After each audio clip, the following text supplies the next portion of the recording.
Welcome, I'm Mrs. S. Abubaker. In this presentation, I will be focusing on revenue disclosure aspects. Please note, we will be taking questions at the end of the session, and I've also set the chat to be left open after this session. So if you want to revise the videos and slides and then post a question regarding this presentation, you are most welcome to do that. The videos that have already been uploaded on my UNISA have addressed the 5 steps of revenue recognition in a separate video for each of the 5 steps, as well as contract costs. At the end of each video, there is a reference made to the relevant illustrative examples in your IFRS textbook. It is important to go through these videos and related illustrative examples in IFRS and ensure that you understand them. In this presentation, we will touch on some disclosure aspects of revenue. In your IFRS Part A textbook, the disclosure paragraphs are indicated from paragraphs 110 to 128. It is very important to understand these paragraphs for proper application in practice. The objective of the disclosure requirements is for an entity to disclose sufficient information to enable users of the financials to understand the nature, the amount, the timing, and the uncertainty of revenue and cash flows arising from contracts with customers. So to achieve that objective, an entity needs to disclose 2 things, right? The qualitative aspects and the quantitative information of revenue of the entity. So what is the qualitative information? It is, again, the nature, the timing, and anything that is uncertain that may result in future revenue or future costs related to revenue. Then your quantitative aspect is these are the amount of revenue that needs to be recognized and disclosed in the financials. This could be from different categories or just from one. How do we split them into different categories, or how do we split them up, right? So the standard splits them into 3 elements. These are firstly contracts with customers. These are then, the disclosure for this is then explained in paragraphs 113 to 122. Secondly, the significant judgments and changes in those judgments made in applying this standard. Okay, and the disclosures related to that is discussed in paragraphs 123 to 126. And thirdly, any assets recognized from cost to obtain or fulfill a contract with a customer in accordance with paragraph 91 or 95. And these are discussed in paragraphs 127 and 128. So it is important to go through all of these paragraphs in IFRS. In this presentation, we will be taking a closer look at some disclosure related to contracts with customers.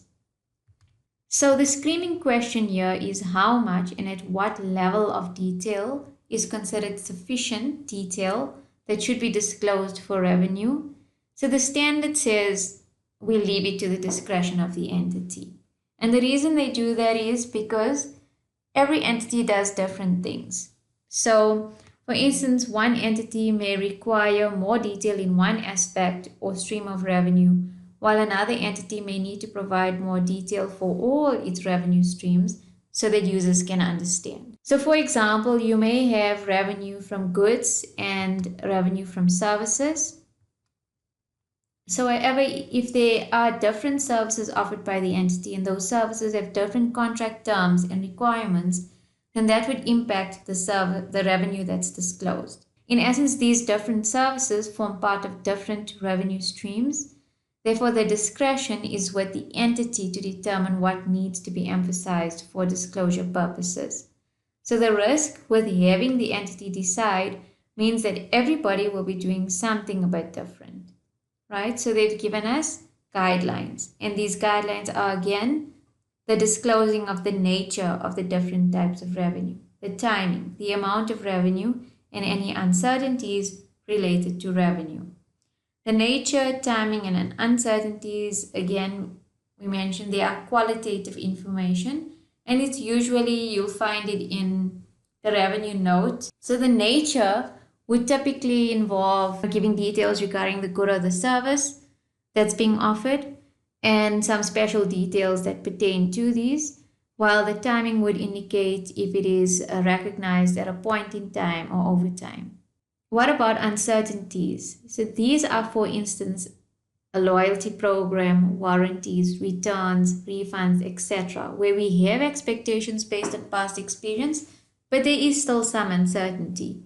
So these are uncertainties because we don't know if the customers actually will return the goods, if there will actually be refunds carried out, but we have a policy for this, and we've created the expectation in the customers, so we need to disclose this type of information, this refund policy, to our users.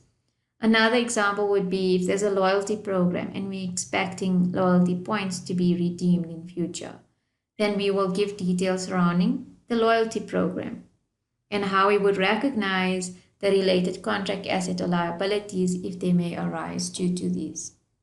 So with regards to the amount of revenue, an entity shall aggregate or disaggregate so that useful information are not hidden in the detail, so to speak.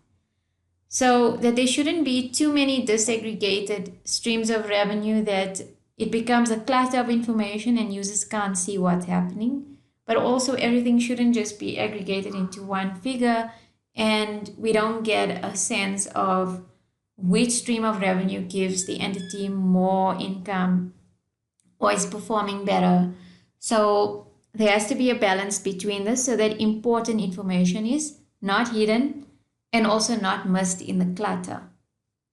At the same time, the standard says, you don't have to disclose all of these if it's already disclosed in terms of another standard. As long as the information is not omitted and it is there for users to analyze, then it's fine. This is just now an overall explanation. We will go into detail regarding some of these aspects in the next few.